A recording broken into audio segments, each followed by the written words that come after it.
I'm just going to talk about a couple of recent projects and some of the thoughts behind them, as well as some extremely hypothetical ideas for the future. So this is all about games and news and what happens when they come together. It's not about gamification per se, just want to make that clear. There is no gamification in this talk. So straight into it, this is a project I did for Anzac Day, which is basically just a reproduction of a game of two-up in a pub. If you're a journalist, there's a little bit of 8-bit music that goes with it. If you're a journalist, you'd be used to writing a kind of little feature photo story about going down to the local pub, getting some photos with a few characters. They're spinning the thing, they're doing all that, gets run in the paper. This is basically an interactive version of that kind of story, if you think of it like that. So, the bartender's here, he's got a little text spiel. Then you can learn more about 2-Up or play the game, so I'll just give you a quick demo. You get $20, and then you can bet. An old mate here throws the coins, and then you see if you win or lose. So that's kind of the gist of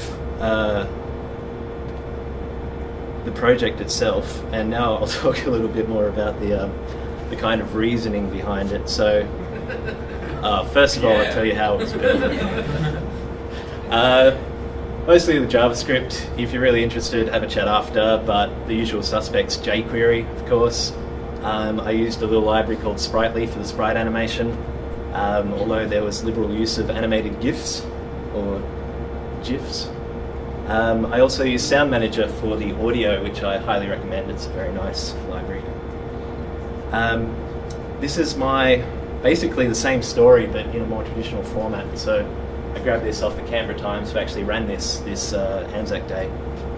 So, old mate in the hat. Completely unrelated to my guy, but that's how it would go in print world.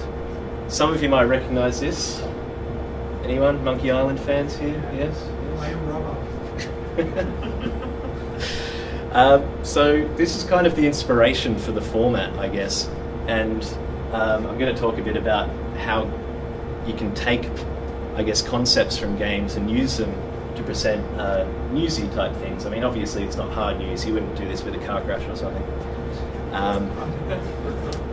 But yeah, I mean, the general concept. So Monkey Island was an old school kind of point and click adventure game where you'd get shown these little scenes. You'd be able to click on things and go, what is this? Talk to this guy, that kind of stuff. And I think you can use that to show newsy stuff. So, I mean, obviously you've got this pub scene where people are playing 2-Up. This is just another one, King's Quest.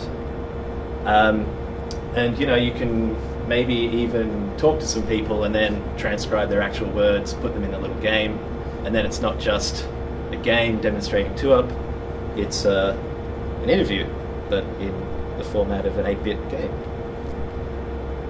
This is another project for Melbourne Cup.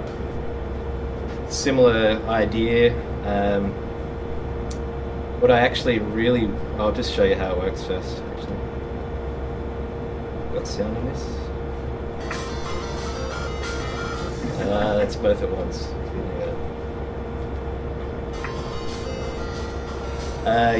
So Melbourne Cup.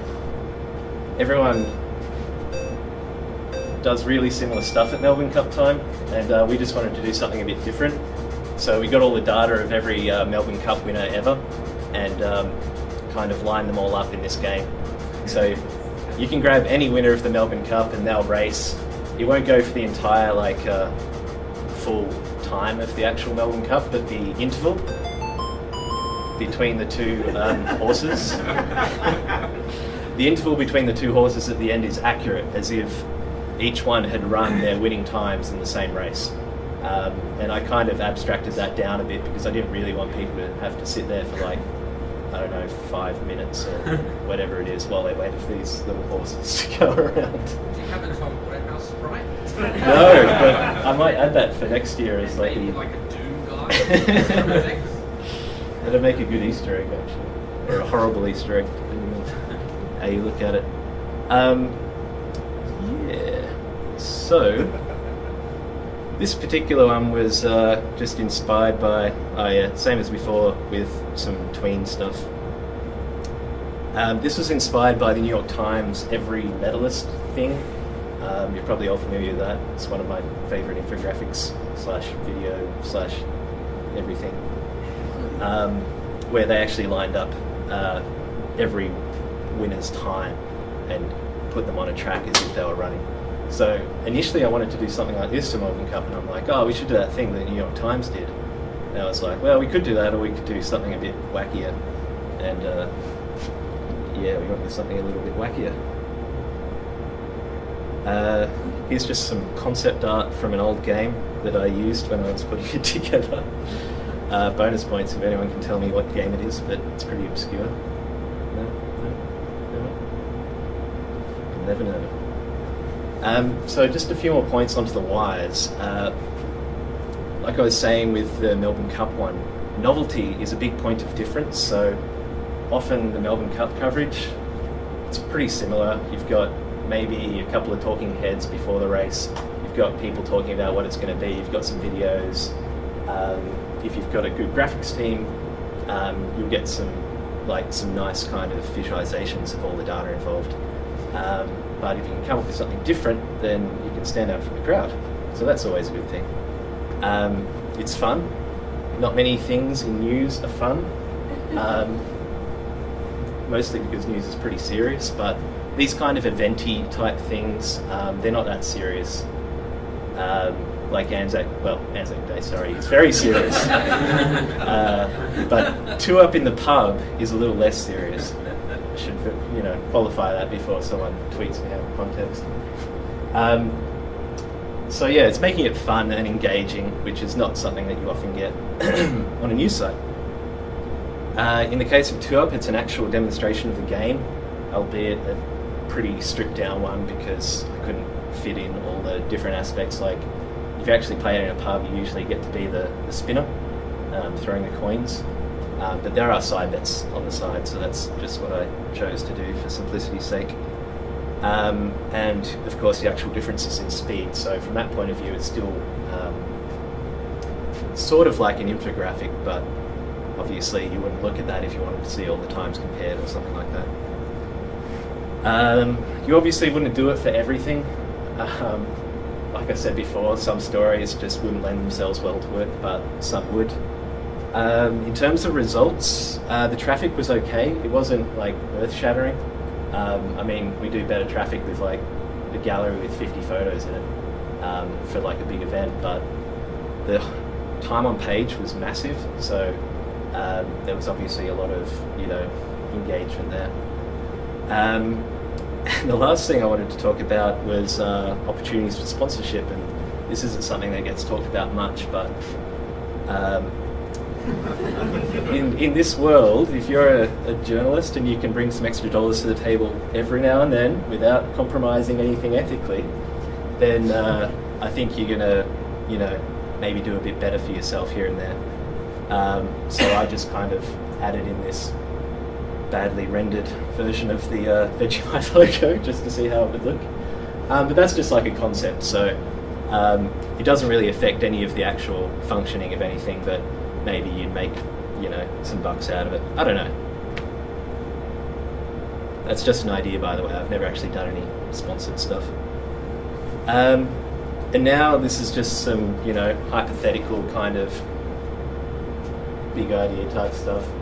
So like I was saying before, you could actually go to the pub, you could interview people, you could ask them about Two Up, and then instead of doing your little Vox Pops articles, you could make them all clickable and they could have little dialogues like you interviewed them. So I've just done this mock-up where this person has been interviewed and they've just asked, what do you think of Two Up, and have you won any money? Like you would go down to the pub and ask normally on Anzac Day if you got the job of doing the Vox Pops. And that just kind of draws out that concept of the point-and-click mechanic from the adventure games, where you can kind of explore the environment a bit more, you can talk to people, you can find out things. You know, maybe you could talk to the barman a bit more and find out more about the history, or, you know, link with the Anzacs. Maybe this guy in the hat is, you know, really unimpressed with the whole thing. Who knows? So you could actually put real interviews in there, I guess. And that leads me on to the idea of branching non-linear dialogue. So I think this is something that never really happens in journalism, but could. Here I've got a screenshot from Mass Effect, another game. This is very nerdy talk, I'm sorry.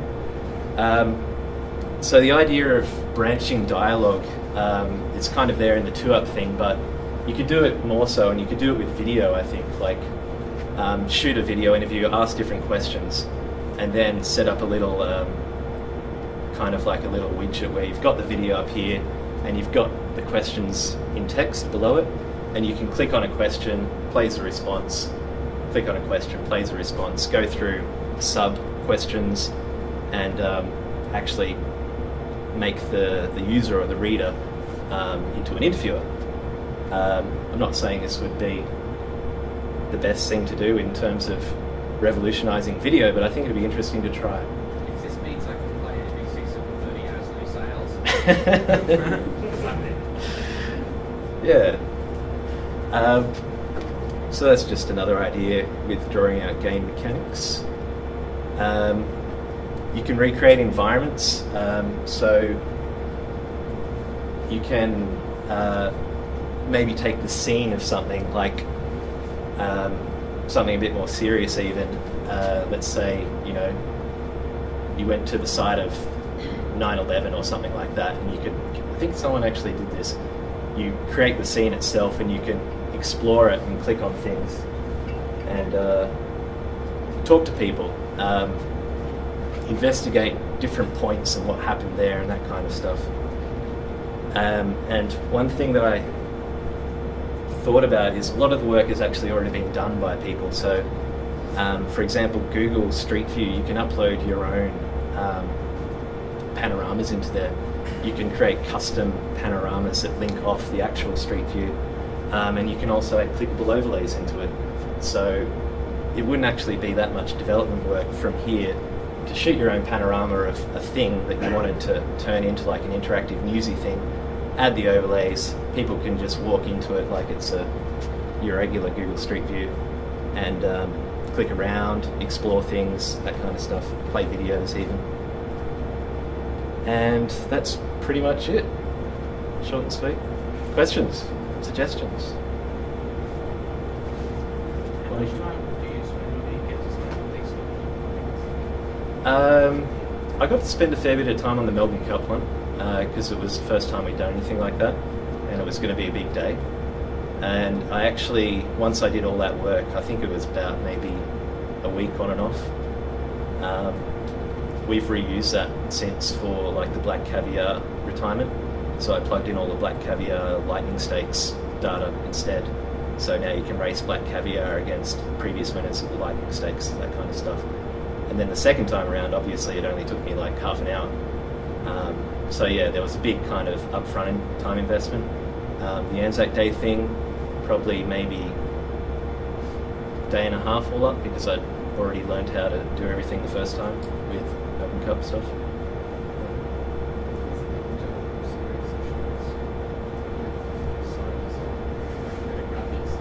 Yeah, definitely.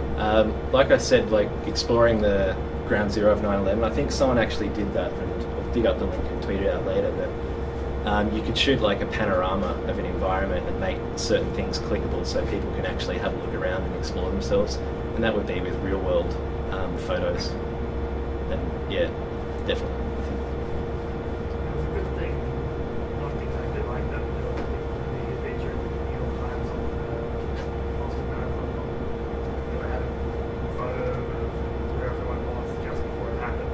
Ah, yeah. Click on the various webpages of the race, and then get internet data info inside the page.